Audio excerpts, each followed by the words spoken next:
Tumepokea simu nyingi kutoka kwa waandishi wa habari na wananchi wakiulizia hali ya usalama hadi sasa ikoje.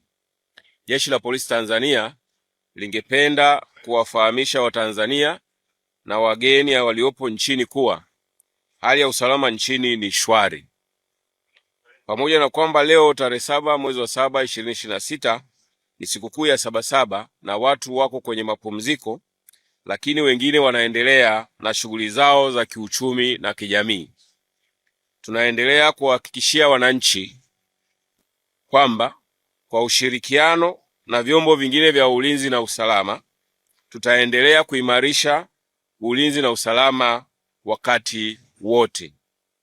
Tunaendelea kutoa wito kwa wananchi tuendelee kutumia mitandao ya kijamii vizuri na kujiepusha na matumizi mabaya ya mitandao ya kijamii kwa kuandaa, kusambaza taarifa za uongo, uchonganishi, kujenga chuki na kuzisambaza.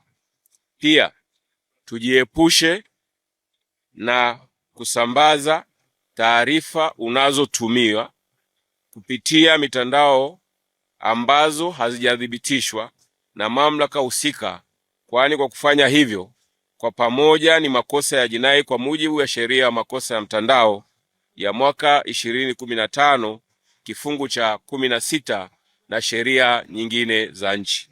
Aidha, tujiepushe kuamini kuwa kila kitu kinachosambazwa kupitia mitandao ya kijamii ni sahihi. Badala yake, pata taarifa sahihi kutoka mamlaka zinazohusika kutoa taarifa sahihi kama vile vyombo vya ulinzi na usalama. Naomba hapa nirudie. Aidha, tujiepushe kuamini kuwa kila kitu kinachosambazwa kupitia mitandao ya kijamii ni sahihi.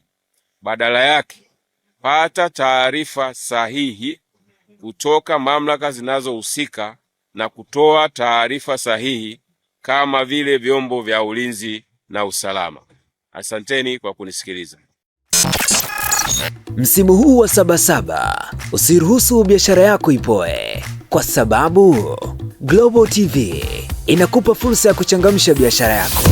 Okoa hadi 50% ya gharama za matangazo na uwafikie mamilioni ya wateja kupitia vifurushi vyetu maalum vya Sabasaba.